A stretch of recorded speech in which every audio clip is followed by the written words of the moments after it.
Good evening all. Welcome to the 5th Sigma webinar hosted live on YouTube. My name is Hethel and I will be your host and chair for the next hour, hoping to enlighten you on the pharma regulatory world. Firstly, I hope you and your families are keeping well and wish you a belated Happy Diwali and Happy New Year from all at Sigma. Like many of you, I'm a superintendent pharmacist and also a responsible person on a wholesale dealer's authorization, and often have various contradictory challenges in the flow of patient medication.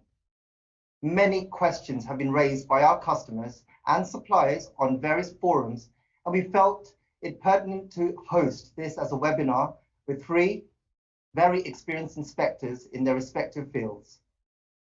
We have a lot to get through in the next hour, and following our speakers' presentations, we will have a Q&A, so please post your questions on the chat tab and we will hope to address as many as we can before the end. Without further ado, I'm going to go straight in and introduce our first 2 speakers from GDP Pharma Consulting, who will be presenting on the regulatory ecosystem concerning wholesale distribution. Claire Glenister. So Claire has worked within the pharma sector for the last 23 years. The first 15 years of her career were spent working in a variety of roles for a global manufacturer. She has significant experience in all areas of manufacturing, particularly QMS implementation, quality assurance, and project management. In 2013, Claire joined the MHRA as a GDP inspector and subsequently operations manager. The role involved inspecting the full portfolio of UK WDA holders and respective business models, including challenging and non-compliant sites. She has an excellent understanding of how the EU GDP guidelines should be applied to a company's operation and specializes in the development of appropriate QMSs for businesses. Along with Peter, she has also run well-received training sessions and workshops on QMS in GDP. Claire's time with the agency covered the implementation of both the EU GDP guidelines in 2013, the Falsified Medicines Directive in 2019, and COVID-19 response in 2020. And Peter Coombs. Peter has worked within the GDP environment for 19 years, initially as a GDP inspector and since 2011 as an operations manager and a senior inspector. In these roles, he has developed a comprehensive understanding of the UK GDP sector and the application of various regulatory requirements within it. He's a highly experienced inspector and has presented both nationally and internationally on key areas within GDP. Peter joined the MHRA in 1993 and worked in a number of key roles for the then MCA prior to joining the inspectorate in 2002. Peter also managed the MHRA's prosecution team and became extremely experienced in the complexities of medicine law and the variety and potential seriousness of violations, which included being an expert witness. Peter has experience covering a period of 35 years obtained within the pharmaceutical and construction engineering sectors, and has a proven track record of identifying solutions to complex issues commensurate to the level of patient risk. Peter and Claire together successfully set up GDP Pharma Consulting in August 2020, a company that helps businesses to achieve and optimize GDP compliance and provide bespoke GDP trading solutions. Claire and Peter, I'm going to pass the stage over to you. Thanks, Hattel. Fine with the first slide if everyone's ready.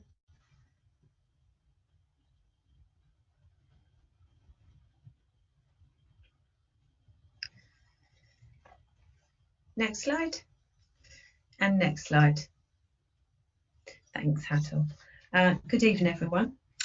So Peter and I are just here to give you a short talk this evening, just about some of the aspects of good distribution practice, or GDP, which are relevant if you wholesale medicines or trade from one company to another company.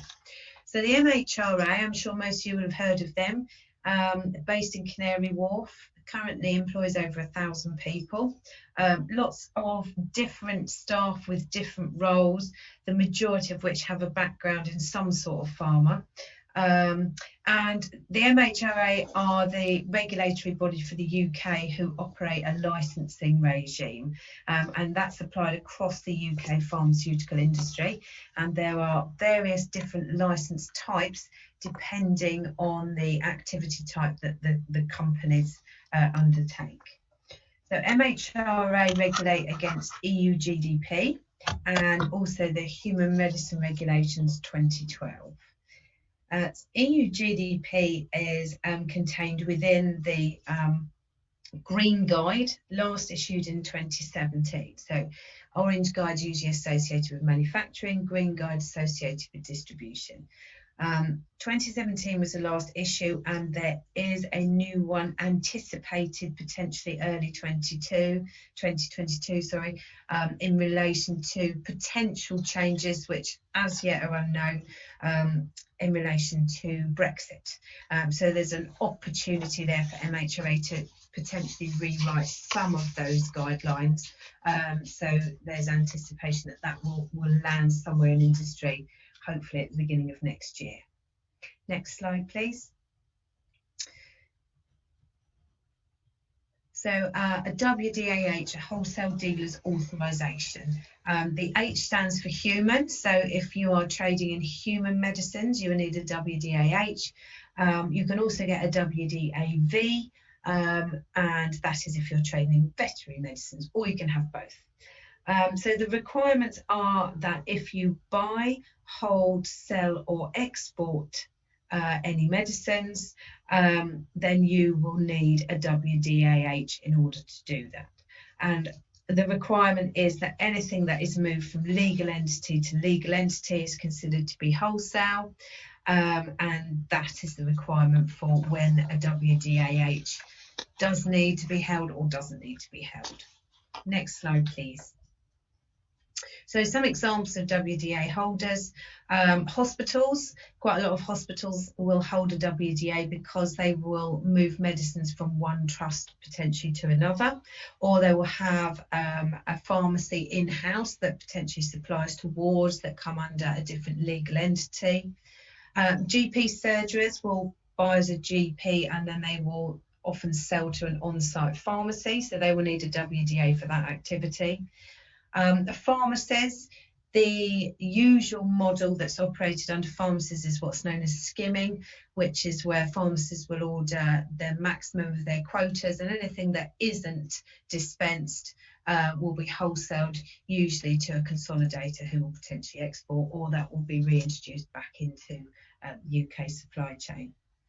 Anyone who exports medicines, charities, so even if there is no money paid and medicines are gifted to another legal entity, that will still require a WDA. A virtual business, and these are companies who will contract out the physical storage, so they will not hold the stock physically on their premises. And obviously sort of large, medium, small wholesalers who potentially will supply most of the pharmacies in the UK as well. Next slide, please. So EU GDP has been with us since 2013, split into the 10 chapters you can see on your screens there. For the purpose of this evening, we're just going to talk about the 4 that are highlighted. So quality management, premises and equipment, documentation and transportation. Next slide, please. So chapter 1 in EU GDP is around quality, and that has 2 main components that it talks about. The first is the quality management system, which is effectively a set of procedures and associated documents that guide an organisation to comply with the regulations within EU GDP and the HMR 2012. And part of that is QRM, or quality risk management. So that's a component of that quality management system. And effectively that is a review of the risks to the quality of the drug product as the GDP part of its product life cycle. Next slide, please. So there's lots of benefits of the implementation of an effective QMS. Ensuring that principles of GDP are applied throughout the supply chain. It can also help to achieve consistency in terms of how things operate within the business, which in turn can lead to reduced distribution complaints, wastage, and effectively, if it's used properly, it can also have the potential to increase market share or put the organisation in a position where they're able to exploit new market sectors and territories potentially. The other thing that needs to be carefully considered when a QMS is designed and implemented is that it needs to be commensurate to the size and the structure of the business. Next slide, please. The overarching benefit, obviously, is that the QMS works to ensure that the safety and the product and the patient isn't compromised as part of the wholesale process.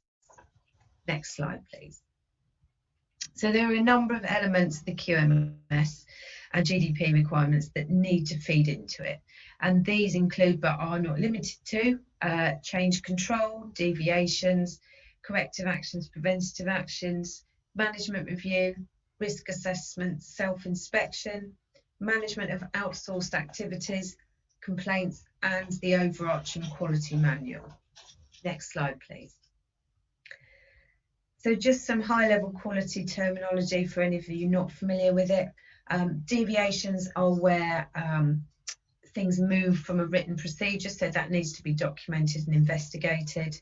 Corrective action, preventative action, more commonly known as CAPA, is what happens when you are able to identify an issue and put things into place that prevent recurrence of that issue.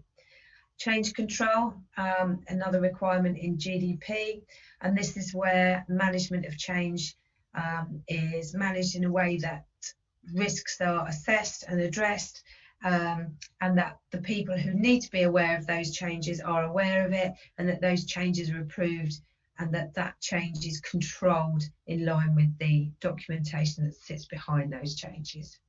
Quality risk assessment, and this looks at the identification and mitigation of the risks, and root cause analysis, which is a method of determining the underlying causes of those deviations, making sure that you're putting fixes into place in the right places. Next slide, please. So there's a number of tools and techniques that can be used to support the QMS. I'm sure some of you will be familiar with them. 5 whys, which is where you ask why 5 times in the where you're looking to get to the bottom of a problem, so that you can effectively, you've done your root cause and you can put effective CAPA in place. Failure mode and effect analysis. Fishbone, also known as Ishikawa, and Hazer. I mean, these are only a couple. That's hazard and operability. Initially used for health and safety, but increasingly seen in GDP now, because it can be utilised for quality risk management as well. So it's important that the QMS is supported correctly to ensure its effectiveness. So there's lots of ways in order to do that. Next slide, please. So documentation, probably no surprises here. Documentation in line with GDP needs to be in sufficient detail and comprehensive. The wording needs to be correct and clear, even to those who haven't written it. So it needs to be unambiguous and free from errors. If there is an error, it's single line, initial and date, and it needs to permit the reading of the original data underneath that line. It needs to be retrievable and accessible, so it can't be stored somewhere where you can't get to it. And it needs to be suitably authorised. So we're talking there around version control of documentation, recording historical changes to it, and approval of that document by a responsible person. Next slide, please. The system that sits behind the QMS, in general, it's in a triangle shape because the policy piece at the top, you tend to have less policies. You'll have a quality manual that sits underneath those. Then you'll have your SOPs, potentially work instructions. These are optional, but these describe how tasks are performed. And then sitting under those are records and forms which are in place to document evidence of the activity in line with the requirements of GDP. Archiving needs to be appropriate, so if anything's superseded or not in use, it needs to be kept separate to everything else. And documentation can be either hard copy or electronic. So that's a really, really high level overview. There's lots and lots more we could talk about, but I'm going to hand over to Pete now, who's going to talk to you a little bit just about the premises, equipment and transport aspects of GDP. Yes, Claire. So just some bits and pieces on, as Claire says, premises and equipment. It's probably worth pointing out that these principles are applied by MHRA to anybody who has a wholesale authorisation, whether the space is a warehouse with several thousand pallet spaces at one extreme, down to a very small operator with maybe just a couple of shelves at the other end. The principles are the same, no matter how big or small the operation. I'll just pick some of these out of this headline slide because we'll go into a bit more detail on the next one. So segregation, what that basically is all about is that basically anything that can't be supplied needs to be segregated from the stock that can be supplied. So typically within a wholesale environment, that will be things which are being quarantined for whatever reason, returned goods perhaps, things that are waiting disposal, perhaps in warehouses that have export products, things that cannot be sold in the UK but can be exported and so on. It's very important those things are both visibly and physically segregated, and also electronically on any warehouse management systems. Security, obviously the environment needs to be secure. That can range from something fairly straightforward like an alarm system, something like Redcare, which most of you in pharmacy world will probably be familiar with, to perhaps more sophisticated things such as CCTV for CD rooms, maybe even things like trembler alarms and so on, swipe access, lots of different things that can be done from a security perspective. Rest and washing facilities, really straightforward. It's in there in the guidelines, not really an issue for warehousing, but that applies equally to drivers and people out on the road. They need to have access to those sort of things wherever possible. And the last three on this slide, which is computer systems qualification and validation, really important that computer systems which are being used basically are validated, which basically means that they can consistently demonstrate that they are achieving what they are meant to do, what they say on the tin. And what qualification means is obviously sometimes a little bit of confusion between qualification and validation. But what that really is talking about is that it's the compatibility, design, installation of a system or facility. So if you were building a new warehouse or a new environment, it's that qualification piece that you would need to cover. So I'll go into a little bit more detail on the next slide, please. Okay, so these are just some of the requirements for premises. I'll go through these for the benefit of time quite quickly. So getting things in and out of the facility, make sure it doesn't get wet, very important. So things should be covered, or a bay is available to do that.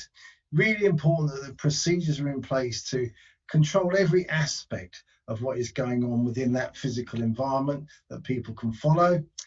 Suitable heating and where necessary cooling systems, particularly in the southern England. Now we have perhaps global warming and so on. Cooling systems, HVAC systems are now increasingly the norm in large warehouse operations and small air conditioners in small facilities. It's really important that wherever that space is, and I say, emphasise, it doesn't matter how big or small it is, it needs to be mapped. So what MHRA mean by that is that an exercise is done to identify where the hot and cold spots are within a physical area.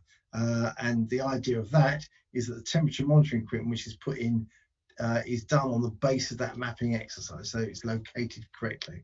MHRA would expect that temperature monitoring equipment is in place and that continuously monitors temperature, and that should be calibrated. And what that means is, certainly within an ambient condition, is that it will be within 1 degree of calibration that is done annually.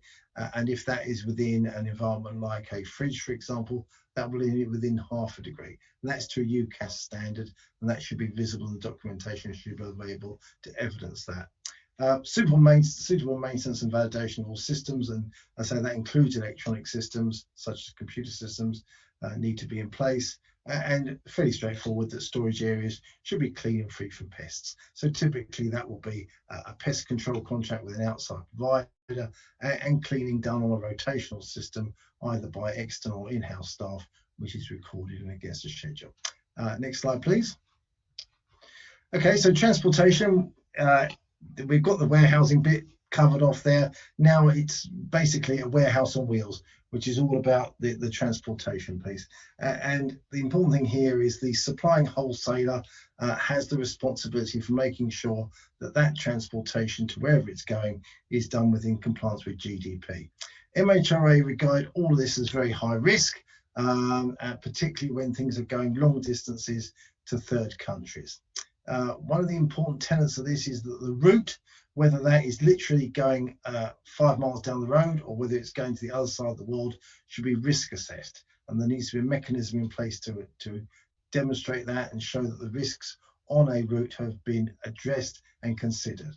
Where vehicles are used, those vehicles are really regarded as really a warehouse on wheels. So all the things that pretty much apply to a warehouse would apply to that vehicle. So if a temperature controlled vehicle is being used, that vehicle should be mapped and monitored in pretty well exactly the same way that a warehouse is. Any temperatures which are recorded on a vehicle, they should be retained.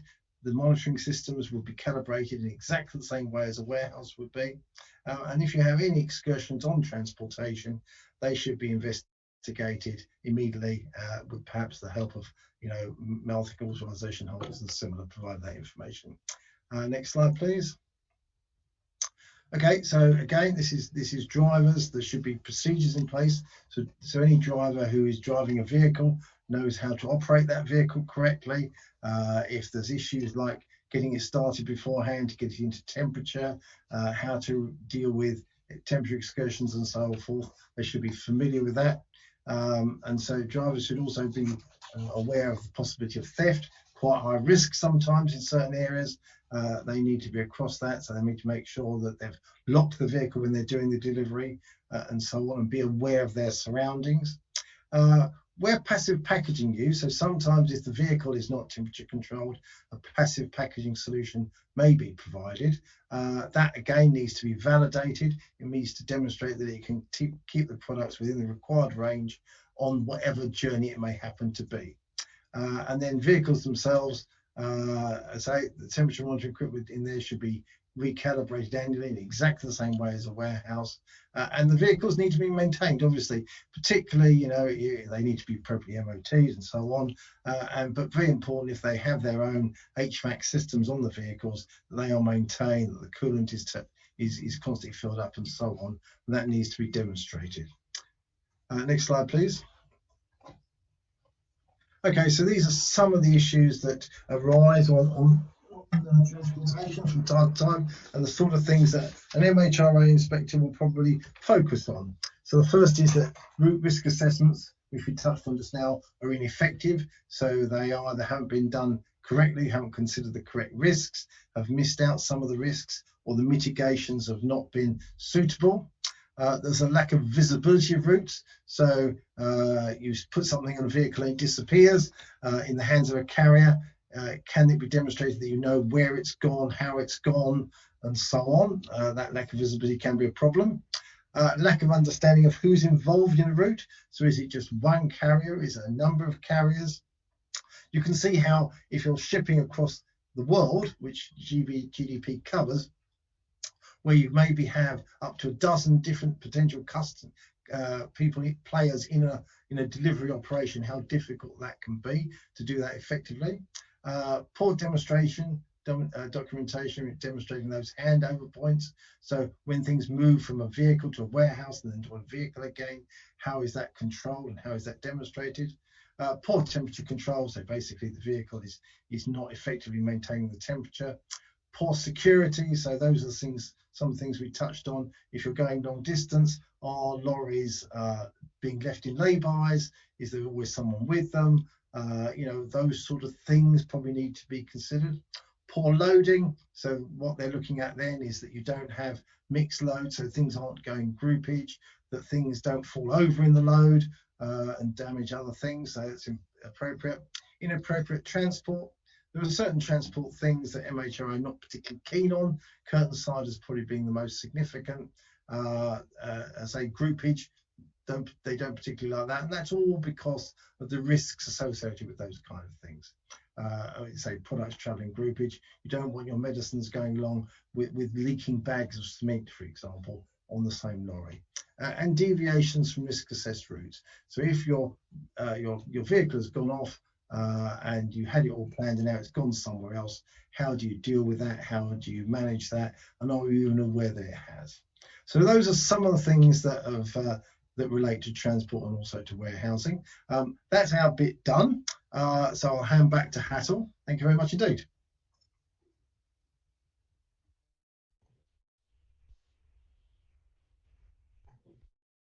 Many thanks, Claire and Peter. That was absolutely great.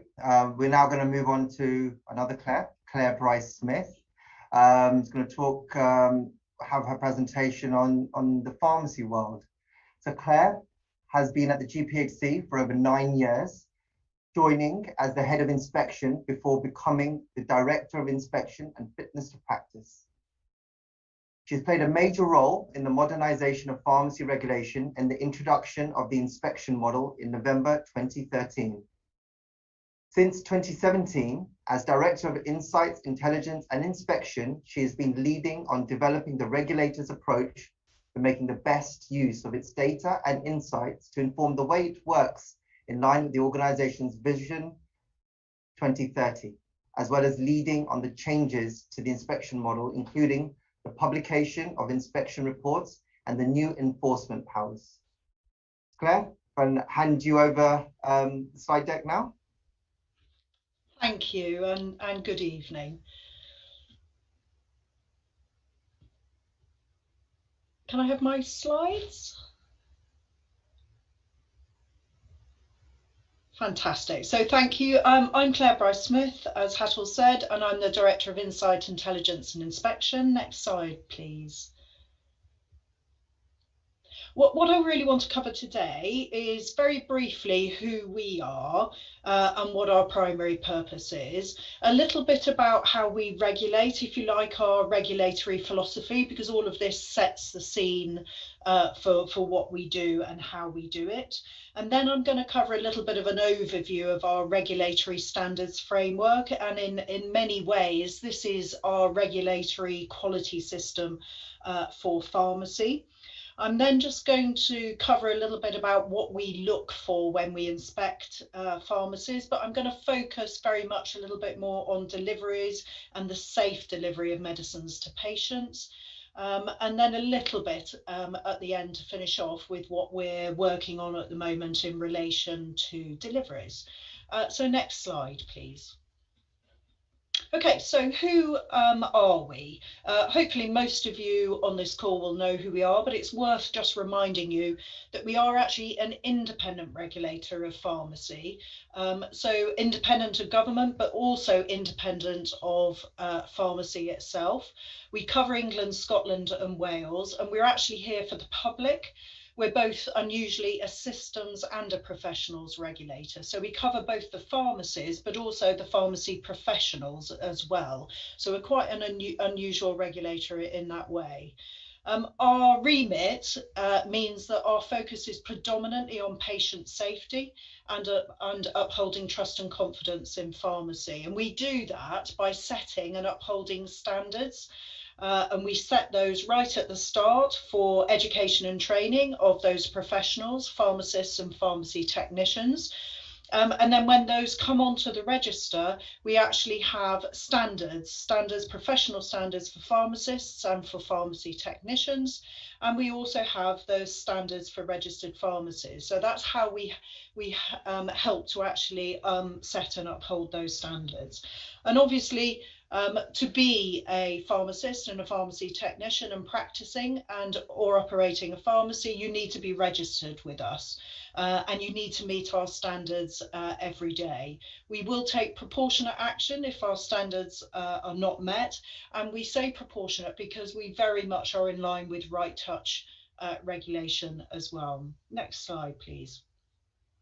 So moving on a little bit to how we regulate, our regulatory philosophy, it's very much under the umbrella of Vision 2030. And this is all about, for us, delivering safe and effective pharmacy care at the heart of healthier communities and our role as the regulator in that. So there are three main parts of our vision, all of which are relevant to deliveries of medicines, because this is us being a good quality independent regulator of pharmacy for the public. And for us, we very much, part of the way we regulate, we're not a minimum standards regulator, so we're very much about assurance, but also our role in helping to support and drive improvement in the quality of those services.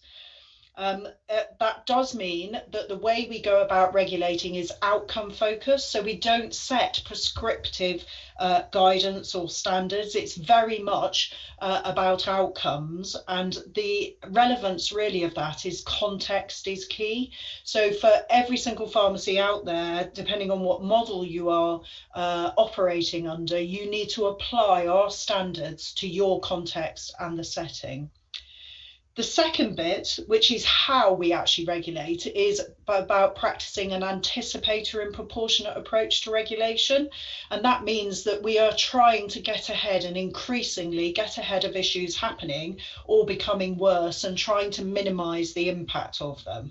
And that is that's very much becoming a much more important part of how we regulate, and using intelligence to inform what we do along the way.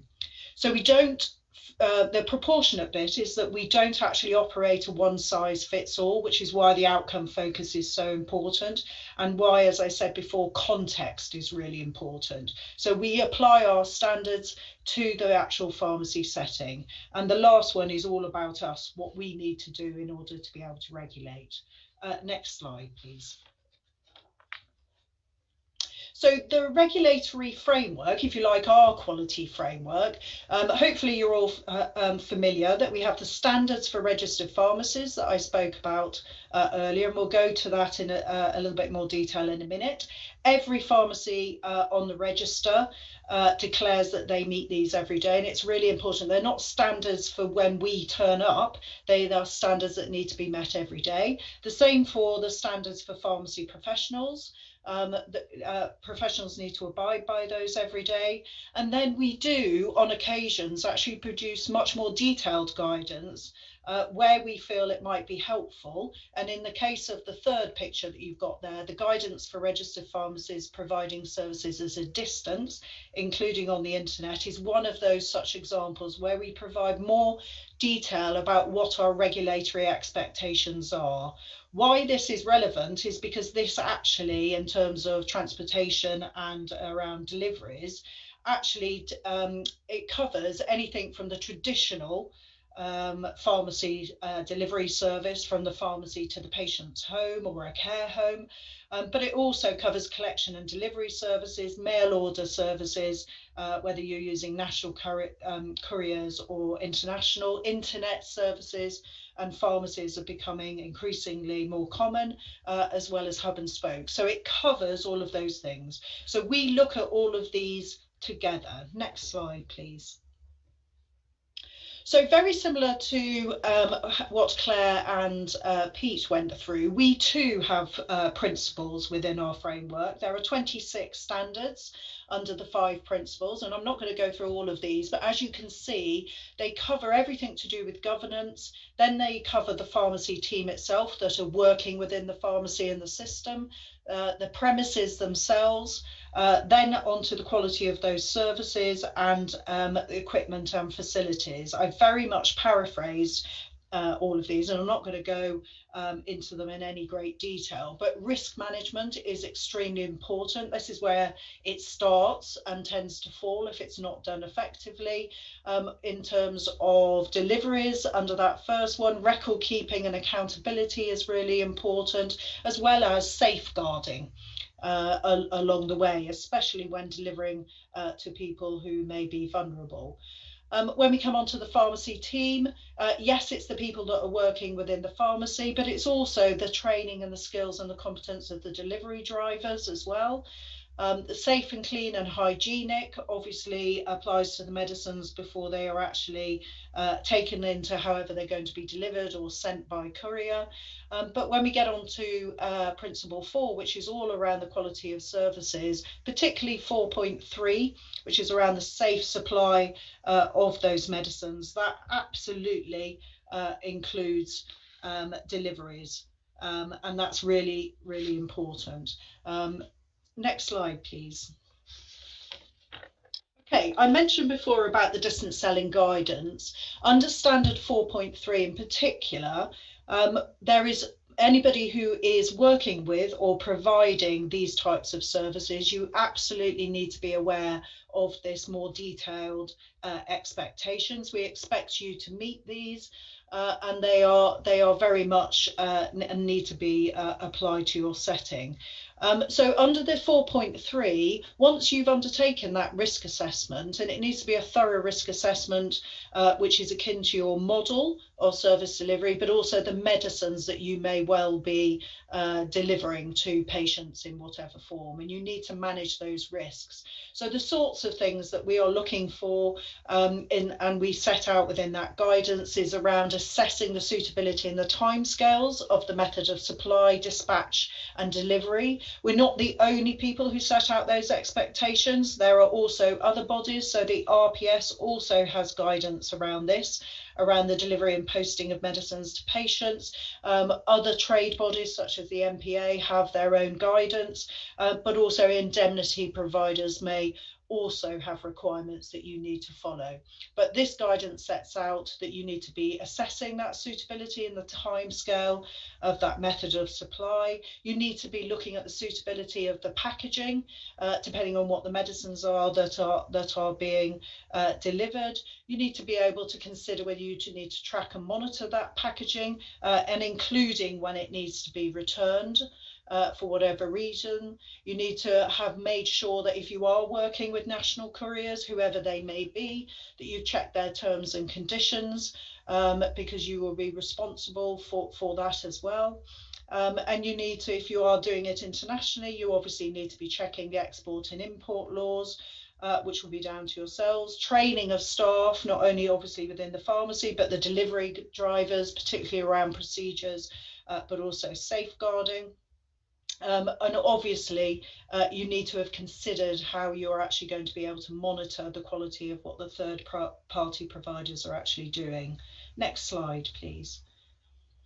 So broadly, when we inspect registered pharmacies, we will be looking first and foremost at the actual scope of the service. So in other words, what type of model are you actually operating? What medicines are you actually supplying? What services are you actually providing? And context, as I've mentioned before, is absolutely key, because we will apply those standards to your setting. So obviously, for a number of years, obviously the deliveries on a pharmacy side would more traditionally be from the pharmacy, the business, to actually the patient. Very often a local area, short journeys, and that's mostly what it was. However, we are aware, of course, as you are, that actually these models are becoming increasingly more complex, with particularly online pharmacies. There's obviously hub and spoke, and there's a mail order, for example. So there is a lot more complex actual models that we are actually inspecting. Many of those will use national couriers, such as Royal Mail, and obviously there will be some international deliveries, less so, that we come across that require air travel as part of that. So when we do our inspections, we are, as I said, looking at the scope of the service. Absolutely, we are looking for the evidence of the comprehensive risk assessments. We are looking at your transportation methods that you're actually using. As we said before, the actual staff training and the contracts that are used, the packaging, particularly around one for tamper proof to make sure it's secure and confidential, but for those cold chain temperature sensitive items, we will be looking at your actual packaging and the quality of that for those audit trails, as well as contingency plans for when things actually go wrong. And the sorts of things, for example, I mean, we are increasingly now starting to see, along with those more complex operations, we've seen people doing temperature mapping exercises for longer journeys. And we've seen people with much more comprehensive risk assessments than we have seen originally. That doesn't mean to say there aren't problems, and there can be problems with delivery failures, where they've gone to the wrong address or they've been left unsafely. There are some security issues that we've come across with thefts from delivery vehicles, and particularly returns, especially when if you like, the reverse logistics have been things that we have picked up as well. But the quality of the packaging obviously is quite a big issue that we actually are looking at. Next slide, please. Okay, so what are we working on at the moment? There are a few things that we're doing, and I'm focusing this particularly on the sort of delivery side of things. So we are aware, obviously, of the changing models, and we're keeping pace with those changing models of service delivery. One of the ways that we're also trying to make sure that people are aware of what we're looking for is to collect notable practice examples. For us, notable practice is not only good and excellent examples, it's also poor practice examples. And the reason that we're doing that, and we're actually at the moment trying to collect more examples of good practice from these differing models of pharmacy delivery, and that's so we can better understand what good practice looks like. We want to publish these on the Knowledge Hub because it's all very well us knowing, but we want to make sure that we support others to learn from what other people are doing. And that by doing that, we know that that supports in continuous improvement, and that supports continuous improvement for patients. But it will also help us to regulate better and more consistently. And when things change, that's really important that we are working on that. We're also aware that we work very closely with the MHRA on a number of areas, and transportation is one area we're working collaboratively with them at the moment. It's partly to learn off them, but also so that we each understand our different philosophies and our approaches to regulation. But where there are things that we can learn from these more complex models that we're starting to see on the ground, then that's what we're doing. So for us, that's an internal thing which will help us to regulate better. But is extremely useful in understanding what does good look like, particularly in some of these more complex models. And the last slide is really to hand back to yourself, Hatul, for questions.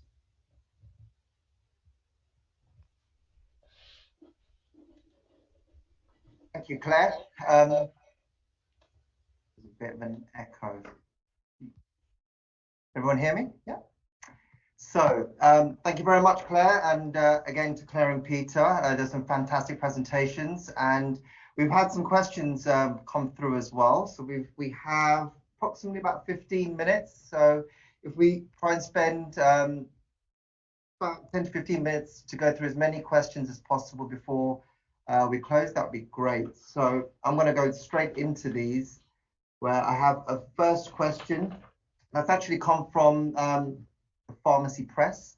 It's come from Valeria, the Chemist and Druggist magazine, and there's a question each, I believe, one for GPhC, one for the GDP side. So first of all, to make it for clarity, I'm going to just call it Claire G and Claire B, if that's okay. For Claire B, we've got how is GPhC continuing to investigate pharmacy practice when it comes to the supply containing codeine? Okay, thank you. Hopefully people may have seen that we've been doing quite a lot of activity around the supply of codeine linked to us, not just over the counter, but also online. as well. So how are we continuing? We've been doing quite a lot of enforcement action as it happens as well. This is probably an example of how we've worked with wholesalers very effectively around intelligence. And this is around purchasing and unusually large purchases going on, have helped us to identify where some of the problems may be. And we've worked closely with MHRA to help us work with the wholesalers on that. So predominantly what we're continuing to do, and we actually unfortunately had to take further enforcement action today around codeine linked to supplies, but we are continuing to work with wholesalers on that intelligence led. But just taking the enforcement action is not enough, so we have been sharing what we have learned about how these are happening. And we've been sharing that with local pharmaceutical committees, and we've also been very much targeting at certain areas of the country or where we've actually been finding these issues as well as highlighting in our Regulate articles as well. Thank you.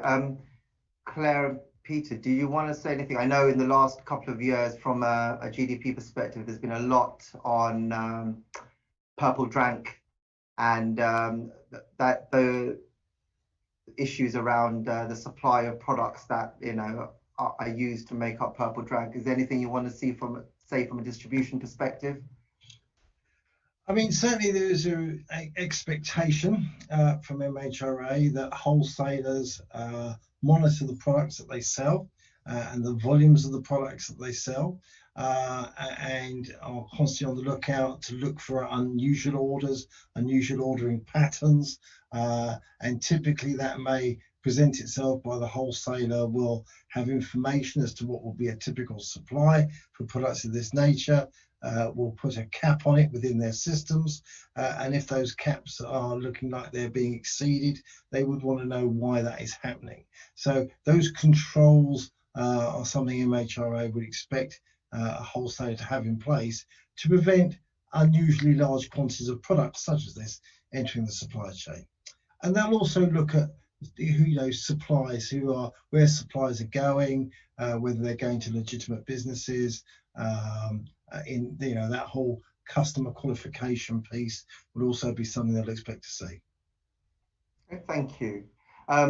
Staying with yourselves, another one from Valeria is, will the MHRA need to rethink its GDP requirements in light of the Northern Ireland Protocol, and could this impact on medicine supply across Great Britain? May and may not be able to answer this, but I mean, obviously we don't work for the MHRA anymore, but everyone's aware in the industry of the Northern Ireland Protocol. And in fact, we were in Northern Ireland working last week with a company. So it's something that's very much at the forefront of people's minds. We don't have any inside track into thinking, but I think we can probably conclude that with maybe 6 weeks or so to go to the end of the year, and no information coming as to changes that might come about on the 1st of January, that the most likely scenario for the time being is that things will remain as they are. But that is just our speculation and perception as to how things are. Yep, thank you. I've got a question here for the three of you, actually. And there's been a lot of questions coming in about hub and spoke, and there have been some consultations going on and some questions surrounding movement of medicines. So when it comes to the movement of medicines between a hub and a spoke, who would regulate the movement? That's first part of the question. And the second bit of the question would be, what should the imposed conditions of transportation be? Who wants to go first on this? Well, if the hub and the spoke are the same legal entity, then that would fall under GPhC's remit. If the hub and the spoke are separate legal entities, that's legal entity to legal entity supply, so that would fall under MHRA's remit and GDP. So depending on what that relationship, that legal business relationship between the hub and the spoke is, would depend on which set of transport regulations would be applied to that scenario. Okay, Claire B, anything to comment on that one, or in agreement with? I think that was a very useful answer. Thank you, Claire. No, perfect. Thank you. I have a question come through from Ronak Maru, Westbourne Pharmacy. It would be good to know, and this is for the GPhC side, it would be good to know whether there is any plan for GPhC to incorporate any CQC style standards for pharmacies with the increasing level of clinical services and vaccinations being done. Okay, that's a really interesting question. Thank you. To a certain extent, we're very much aware that obviously pharmacies are delivering more clinical services and will be increasingly so as part of the pharmacy contract. We have been doing quite a lot using our own standards framework. To a certain extent, that standards framework can be applied to any type of service, and we have been applying it to lots of prescribing services already. Are we looking to change our standards? Not necessarily at the moment, because the actual standards framework is allowing us to continue to regulate effectively. We've been doing that with online pharmacies. What we have been doing is expanding, if you like, the specialism of our own inspectorate. So we now have independent prescribers who are full-time members of staff, specialist inspectors, and we're growing the numbers of those as well, because it's obviously a broader range of skill set and experience people who are practicing there. So no, not necessarily, because I think our framework actually serves us quite well at the moment. That doesn't mean to say that we might not look for other areas where we might need to produce more detailed guidance. The distance selling guidance that I mentioned in my presentation already covers quite a lot around, if you like, the clinical practice, the links with prescribing guidance as well. So everything needs to be sort of read together. Thank you. Thanks. I've got, I think it's another one for you. It's come from Rob Darricoat, P3 Pharmacy Magazine. At the pharmacy show, the GPhC's chairman, Nigel Clark, said GPhC should not stand in the way of developments that meet its standard. He suggested that some service providers working with remote consultations provided by doctors outside the UK was a cause for concern, and that some of those developing services were out of their depth. How are the regulators tackling this, and how do you ensure patients are supplied with information to make an informed choice about whether to use such services? Okay, thank you. And just to reiterate, I think our chair was absolutely right.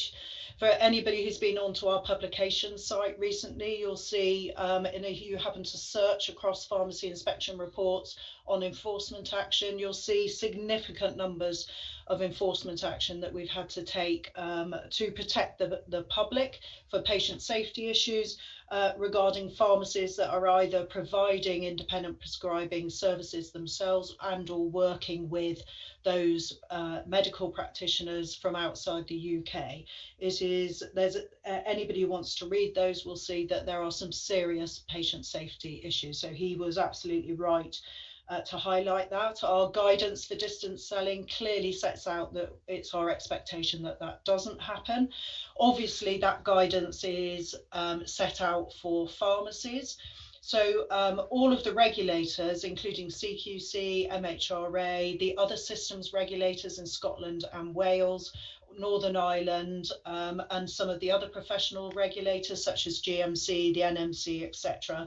We are all part of an online regulators forum, and we have been operating as such for a number of years now to identify gaps and to share intelligence and work on issues which are important. As part of that group, we have recognised that perhaps with all of these changes to online service delivery, there hasn't really been the same amount of investment by anybody in educating the public. But what we have done is the Cross Regulators Forum has developed some top tips for patients, which again is available on our website and a number of the other regulators' websites.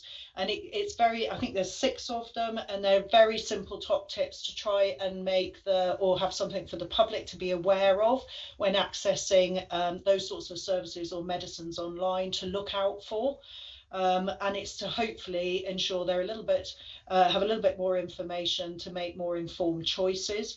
We have also ourselves recognised that that's not enough, so we've started to reach out to some charities, and we've been doing presentations for charities, particularly those supporting people who may be abusing medicines or misusing medicines and vulnerable, because obviously in fitness to practice and other areas we're coming across, unfortunately, a lot of occasions where vulnerable people are managing to access medicines perhaps that they shouldn't be.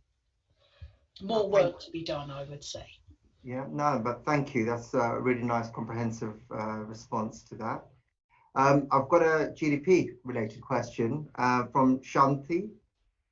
Is a wholesaler allowed to sell GSL products to someone who does not have a WDA? If they sell smaller quantities, what can they do this? And if so, what is the quantity they're allowed to sell? Okay, well, the answer is if the customer is a retailer, then yes, they can sell them. And they can sell them actually without limit, because a retailer of GSL products doesn't fall under GDP. So a good example might be someone like Tesco's will retail huge numbers of GSL products, thousands and thousands of packs, and a wholesaler can supply them. That's not a wholesale transaction. However, if the person the wholesaler is supplying to intends to sell them on again to somebody other than the end patient, then that would be wholesale, and that other person should have a wholesale license in their own right. So typically it might be someone like a cash and carry. So a cash and carry, if you are a wholesaler and you're supplying a cash and carry, that cash and carry should have a wholesale license. If that cash and carry is not a cash and carry, if it's a supermarket, then they wouldn't. Perfect. Fine. The easy way to draw the line is legal entity to legal entity. So if the end patient is the next person in line, then that's where there is no requirement for the double. Yeah, I think there's a little bit of a grey area when you're not supplying someone within the pharma sector, you're supplying a cash and carry, for example. So we get a lot of questions in, a lot of requests for cash and carries.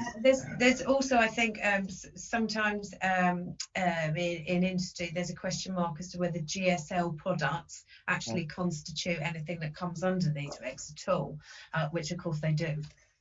As a general rule, a cash and carry selling medicines, MHRA's expectation is that they would have a wholesale license, because they're not selling to a patient. They are selling to a corner shop or whatever, who in turn is going to sell them to the patient. No, thank you. Right, I think we have 2 minutes to go. We've done quite well on the questions. I've got one last question. That's common the GDP route. How does the MHRA look to European exports, i.e. from UK to EU? Is it now definitely treated as a third country, and what will happen after 2023? Well, this is exports, it's not what this. Yeah, so okay, so in a sense, yes, Europe is now an export market the same way as the rest of the world. A little bit different from import, because there is a different from import, but that wasn't the question. So export is the same pretty much as the rest of the world now into Europe, and because of the PLPR licenses for UK products being cancelled within the UK, within the European market, supplies into Europe are now of UK medicines, I think will be a very, very limited thing. There are 1 or 2 countries in Europe which for a transitional period are still taking UK medicines because of various historical things. I think that's Malta, I think is one, and Cyprus is the other. But apart from that, really, there's a very, very limited market in Europe for UK medicines now. Europe is in effect now treated as a third country, the same as any other third country. The main difference is that, as a general rule, customers in Europe are easier to qualify because of UDRA and those established systems that we've been working so closely with over the years. That's the main difference, is qualification from European countries and other third countries. Thank you. Okay, I'm just from myself, I just want to say a big thank you to the three of you for your time and participation this evening. It's provided some food for thought as well as an insight into the not so different worlds of pharmacy and distribution. Before we close, I'm going to invite our founder, Dr. Bharat Shah, CBE, to say some final words to everyone. Thank you, Atul, and thank you, everybody. We've now come to an end of an excellent webinar discussing the regulations of pharmaceutical distributors and community pharmacies. I really wish to thank Peter Coombs, Claire Glenister, and Claire Bryce-Smith for accepting our invitation to be speakers today. Thank you again. I am also very grateful to the speakers who have answered many of the questions that have come in fact, to us when we had announced the webinar. Without taking too much of your time, I would like to announce that we have another interesting webinar next week on Hub and Spoke, where 3 senior policy advisors from Department of Health and Social Community, DHSC, are participating together with Mr. Duncan Rudkin, Chief Executive and Registrar at GPhC. The webinar is to discuss the changes being made to enable Hub and Spoke for all pharmacies. This webinar is between 6 to 7 p.m. next Tuesday, 16 November. I look forward to seeing you all next week. Thank you again to the Sigma team and to the speakers, and good night.